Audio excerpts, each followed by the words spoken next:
वीर दो तरह से निकलता है।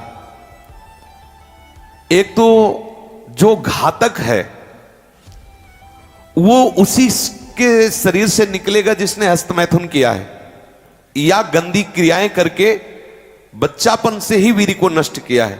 जैसे 12-13 वर्ष की अवस्था है और उस अवस्था से आप अपने कुसंग के कारण वीर का नाश कर रहे हैं, तो कुछ वर्षों तक हस्तमैथुन करने वाला या अन्य गंदी चेष्टा करने वाला ये नहीं जान पाता है कि इसके द्वारा मेरी हानि हो रही, वो नहीं समझ पाता, क्योंकि जीवनी शक्ति भगवान अपनी तरफ से देते हैं। वो बिल्कुल ना खाए और हस्तमैथुन करे तो भी उसको समझ में नहीं आएगा। कुछ समय के बाद जब उसकी स्थायी जीवनी शक्ति से क्षीण होना प्रारंभ हो जाएगा, तब उसे वो लक्षण जो हस्तमैथुन करने से नाश ऐसे उस प्रसंग में बताया गया, वो लक्षण उसके जीवन में उत्पन्न होने लगते हैं। ये जो हस्तक्रिया के द्वारा शक्ति का नाश करते हैं, ये प्रतिक्षण काम से युक्त रहते हैं। इनके हृदय में वही चिंतन चलता रहता है। बालक अवस्था से लेकर के यौवन अवस्था तक देखिए, आप इनकी आंखों में देखिए, न तेज होगा न इनकी गंभीरता होगी, बहुत चंचलता, निस्तेज आंखें होगी, चेहरा पीला पड़, जब देखो तो ऐसा लगता है कि शर्मिंदा हो रहे हैं, मुंह छुपा रहे हैं, ऐसा लगेगा। पहला लक्षण है। दूसरा, कुछ इतने निखल्ले ऐसे दिखावटी स्वभाव के, ऐठ में, अकड़ में, गर्मी में रहते हैं, ये वीर शक्ति के नाश का लक्षण है। गंभीरता नहीं, शांति नहीं, उदारता नहीं, धैर्य नहीं है, वो अपने को बड़ा बड़ा दिखाना चाहते हैं, ये सब उसके नाश के लक्षण हैं। जिनका चेहरा आनंद में, देखते ही हृदय में आकर्षण, ये ब्रह्मचर्य का लक्षण है।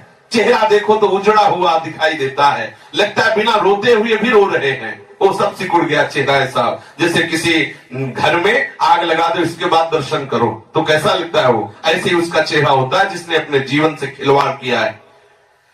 जो स्वभाव से ही रुक्ष, चिड़चिड़ा, क्रोधी, बात बात पे एकदम रूखा, चेहरा पीला पड़ रहा है, फीका पड़, वो चेहरा पीला प्रेम का नहीं, क्यों चेहरा प्रेम में पीला पड़, प्रेम में नहीं, यहां काम की बात हो रही है। मुख पिया आई फिर गई, बदल गए तन रंग, ये प्रेम का लक्षण नहीं, ये काम के लक्षण की बात है।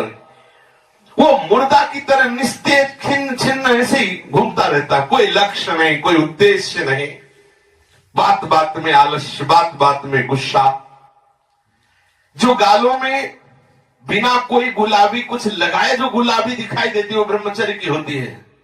और जिनके ब्रह्मचर्य क्षीण हो जाते हैं, झाई पड़ जाती है, देखो देखने में तो लगता है, क्योंकि बोले कितने को, बोले 18 के, 18 में तो उसकी दुर्गति हो रही, तो 28 और 48 में क्या होगा। जो काले दाग चेहरे में पड़ने लगते हैं, आंखें धसी नजर आती हैं, गाल पीले नजर आते हैं, नाक के आसपास काले काले दाग यहां ऐसे प्रकट हो जाते हैं, ये सब लक्षण हैं जो उन्होंने अपनी शक्ति का नाश कर दिया। जो इस वीर शक्ति का नाश करते हैं, वो बिना बुढ़ापे के सारे लक्षण बुढ़ापे के उनमें होते हैं।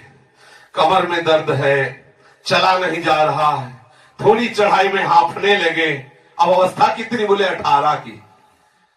इस अवस्था में तो मतलब दिशाएं भी कांपे, वो अवस्था है, अब तो दिखाई नहीं देता कोई जवाल। चित्त में कुचिंताएं, छाती में धड़कन, बिना भय के भयभीत हो जाना, थोड़े से भी दुख में ऐसा सोचना कि मैं आत्महत्या कर लूं, ये सब बातें उसी की कमी से हो रही। ये महापुरुषों के अनुभव की झूठी झूठी बातों में एकदम घबरा जाना, कोई झूठी धमकी दे दे तो बस वो ऐसा लगता है अब क्या करूं, किसी कमरे में बंद हो जाऊं, अपने आप को प्राण हत्या करके बचा लूं, ऐसा मैं अपने शरीर को न, ये सारे के सारे लक्षण उसी में प्रकट होते हैं।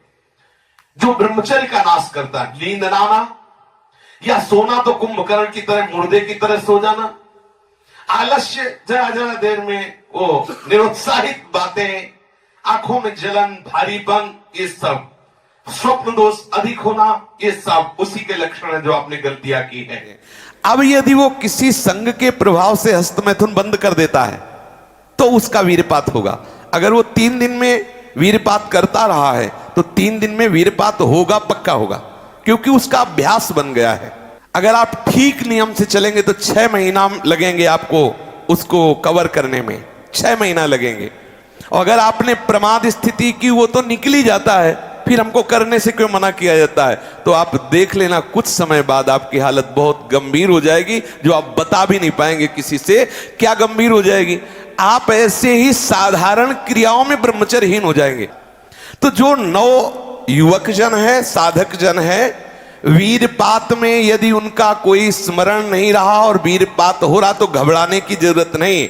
और यदि स्वप्न में आपने स्त्री आदि का संयोग देखा या कोई ऐसी घर्षण आदि क्रिया हुई या कोई ऐसी कामोत्तेजना जनित और फिर आपका वीरपात होता है तो आपके गंदे विचार और पूर्वाभ्यास के कारण होता है। यह बहुत ही गंदी बीमारी है जो आपको अंदर ही अंदर खोखला करती जाएगी।